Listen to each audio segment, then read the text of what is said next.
Then just move to the next. I think I've spoken to all this. So in summary, this is what we have done in terms of liability management. We have reduced refinancing risk. We have reduced refinancing risk, which was real, and you saw it. We have improved our debt profile. Fortunately, even the report from IMF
go to that.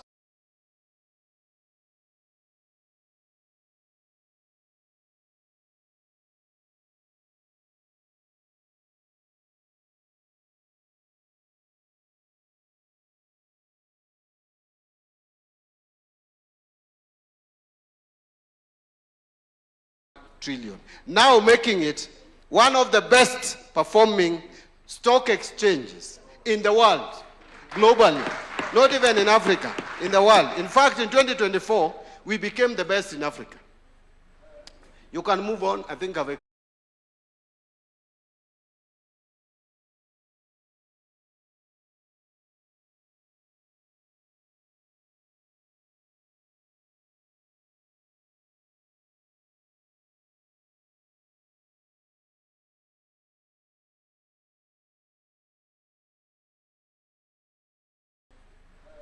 You can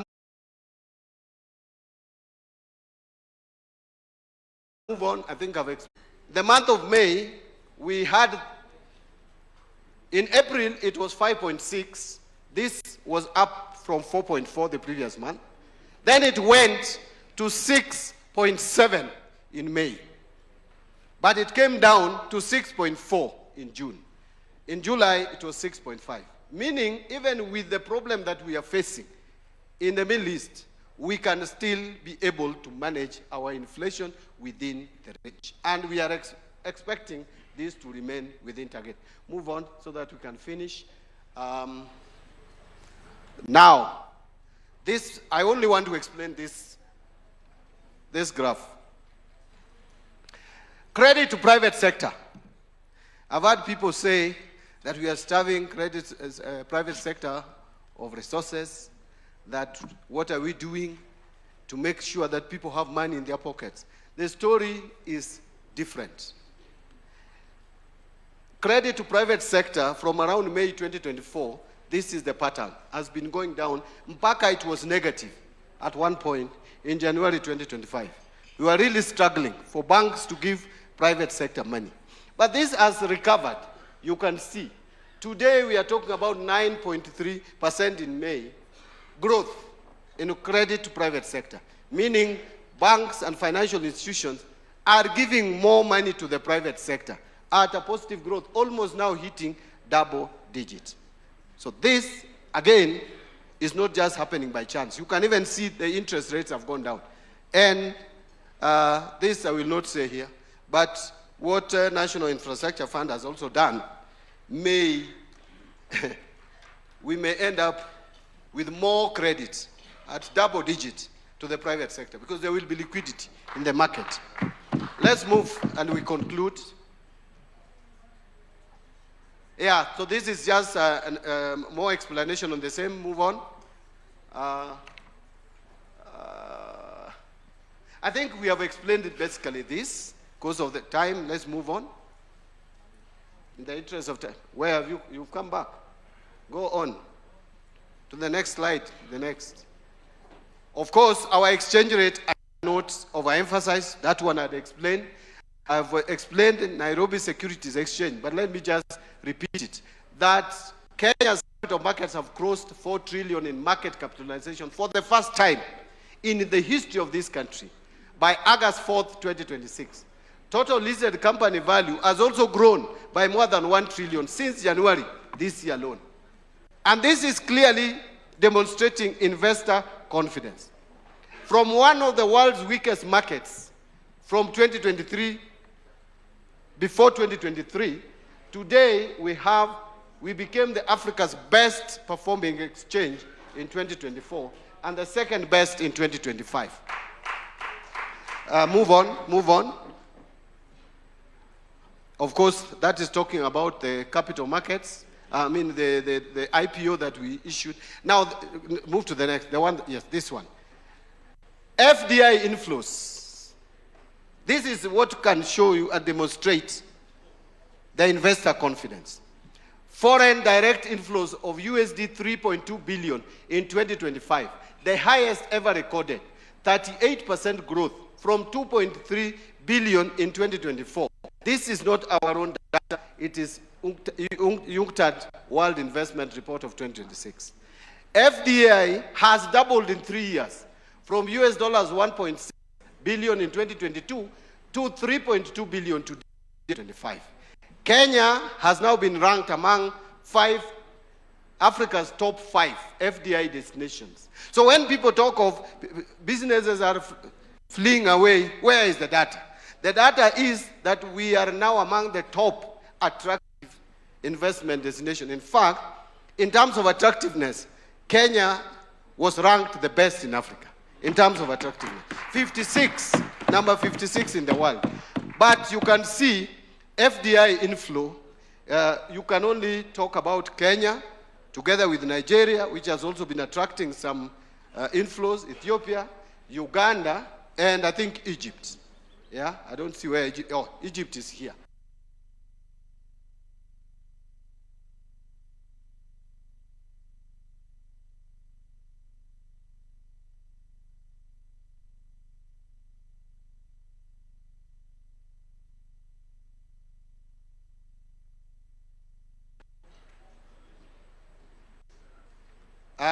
We have also talked about sovereign wealth fund. This one, Parliament, I don't want to bore you with this. You are the ones who passed legislation to create a sovereign wealth fund, and you help us to create NIF fund. So I don't want to belabor the point. You know the three areas that sovereign wealth fund is supposed to address. Let's move on. I think, let me summarize and conclude. Your Excellency, I have talked about what this administration has been able to do in the past 4 years. And if you are fair to this administration, who belong to broad-based government, there is no reason why you cannot go out there and talk with confidence where we have brought this country from. We have done a lot of work, but if we are not careful, it will be consumed in the noise of our competitors. You can see, even in public debt alone, which everybody has been talking about, what this government has done. You can speak with authority because it cannot be denied. It is undeniable that this country was at a dangerous place. And now we can breathe and we can confidently say, let me tell you something, which I've shared with His Excellency. Early last year, 2025, one of the senior officials of IMF came, and we had a meeting with him. He's a former minister of Jamaica. We had a meeting with him at Serena Hotel, and he was very categorical and unequivocal. He was telling me, you have to go and restructure your debts. I told him we will not restructure debts. In fact, he thought I was mad. And we agreed with His Excellency, the President, that we will not go for debt restructuring, which other countries were going for. Today, the same guy came and told us, you guys are out of danger. There is no need for debt restructuring. We can move on. So, if someone is telling you that this government has not done much, please speak with authority. If you cannot remember all the figures, at least remember some. Just pick some of them And remember, we will share this presentation because it's a public document. We will give it to our members of the National Assembly, members of the Senate, our governors, anybody who wants this information, we will make it available. Your Excellency, I want to apologize for taking so much time, but that was the presentation of the government to this meeting. Thank you.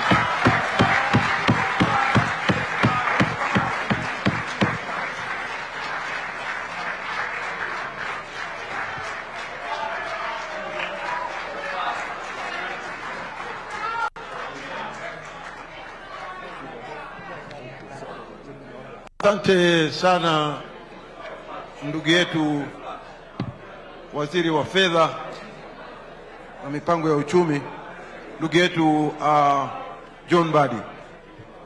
Nafikiria ndio sababu baba alikuchagua kutoka katika ODM ili uende usaidie, na umethibitisha wakilishi huo. Waheshimiwa, nataka kuambia kwamba ikiwa unataka kupata vile vyote ambavyo Mbadi ameongea hapa kwa taarifa, unaweza kuichukua baada ya mkutano umemalizika. Hiyo taarifa hiyo iko tayari, utapitia huko nyuma, utachukua hiyo yote aliyoongea hapa, ili kwa sababu uweze kuisoma na kujua zaidi. Nataka kuchukua nafasi hii vile vile kumuita ndugu yangu mwenyekiti wa COG ambaye pia ni gavana wa Wajir. Karibu sana Ahmed.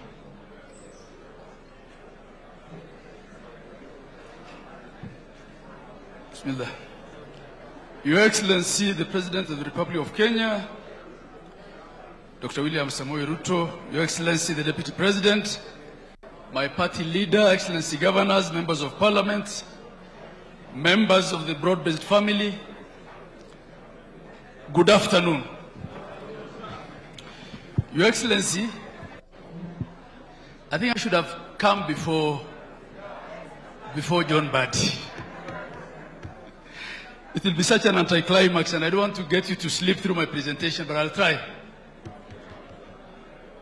Your Excellency, and dear colleagues, you know, as a council leadership, we don't make news when we say anything positive about national government. The nature of the relationship that has been created over the last 14 or so years is such that the voice of the leadership of council can only be heard when they lament. So today I'll try not to lament and focus on what has been achieved as a result of collaboration and cooperation, what I call cooperative governance between the national and the county governments of the last 4 years. Please. Go ahead.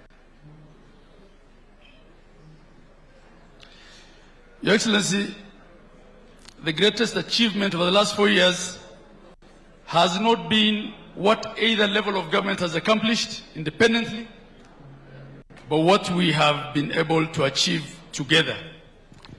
More than anything else, I can say we've been able to work together between the two levels of government, reduce friction, confrontation, and that allowed us to achieve a lot. Next.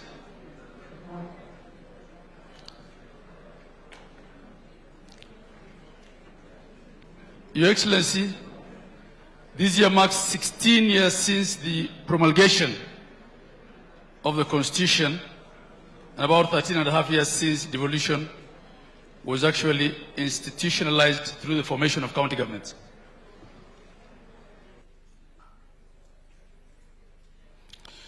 Your Excellency, the data that I'm going to share here is from our open data portal at the Marifa Center of Council. At the Council, we have a team that tracks vital data, just like KNBS does, from counties. And at times, there might be some slight differences here and there. Go ahead, please.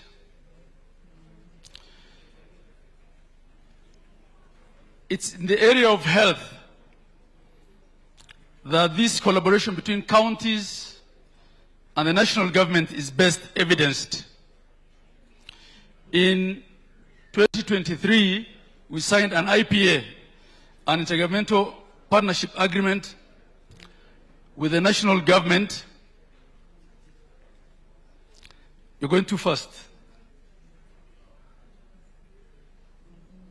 The slide with the 100,000. Yeah, there. To set up the community health workers program. Before then, they used to be called community health volunteers. Under this arrangement, we agreed to do a 50-50 co-funding between the national and county governments for CHPs to give them stipends of 5,000 shillings a month and to kit them. So the figure that we see there, the 100,000, is the numbers that were given kits, but the actual figure employed, I think, was in the region of 107,000. These CHPs have become a very critical cog in the delivery of health services because they're able to reach every village and ensure that there are a link between the health facilities and the communities. They've become very integral to our outreach programs in health. Your Excellency, the next thing is the establishment and operationalization of SHA with all its segments. I know the figure that was quoted before me here was on 228 primary care networks. But according to the data we have, we actually have 277 established and PCNs across the country. What this does is that it has created stronger linkages between communities, primary healthcare facilities, referral services, providing thereby a more integrated platform for delivering healthcare closer to the citizens. As of June 30th, next slide, the number of people across all counties that are registered for SHA was in the region of 31 million. I know 2 months down the road that number could possibly have changed. And payments to healthcare facilities have now increased from an average of 12.7 billion to 21.36 billion that we take out of SHA for only public facilities within counties. Your Excellency, this has been coupled with the creation of what we call the FIF, the Facility Improvement Fund, because there is now constant money flowing every month from SHA to facilities, individual facilities. And much as once in a while we raise issues about delay of payment of claims, actually we're dealing with a positive challenge in our facilities, in that the facilities now have money. They think it's their personal money. Correct. The facility in charge at times will even tell the CEC, the Minister for Health, this is my money. And we have counties that have built entire wings of hospitals, such as Homa Bay, I know, out of FIF money. So this is a very good thing, because going forward, every facility in every corner of a county is assured of money, regardless of who the governor is. Your Excellency, they usually say the proof of the pudding is in the eating. All these interventions that have been made are for a purpose: to reduce infant mortality, maternal mortality, increase vaccination rates, increase skill delivery. So I'll just go into a few of those statistics. We have, with the national government, come up with what is called maternal and perinatal death surveillance and response program, MPDSR. This is to actively and consciously monitor which mother is dying in childbirth and which child is being lost in delivery. And the numbers have yielded results and actually showing that in 2004-2005 fiscal year, there was 2,851 lives lost. That's the number of maternal deaths, compared to 2,656, showing a decrease of about 70%. These numbers, of course, need to come down further. One mother being lost, one child being lost is one too many. But you can see this trend of declining maternal deaths is as a result of the interventions being made in our healthcare systems, the reforms that we are collectively working together on. The number of licensed public facilities across the counties has also increased tremendously. And this data is available on the website, I guess, also of KPMDC. And this only speaks to public facilities. From 4,500 under NHIF to a total of 6,740, an increase of 2,240 now registered under SHA. The number of hospital beds established across counties now stands at 10,104. And this includes, of course, ICU and HDU beds. Next, still in the area of health, when this administration came into office, the medical and service equipment scheme, I think it was commonly referred to as MESS, and I remember Senate saying MESS is a mess, had just lapsed. So the equipment was near obsolete with respect to the useful life, and there was no capacity to fund new equipment by counties. And so the idea of National Equipment Services Program, NESP, was conceptualized by this administration.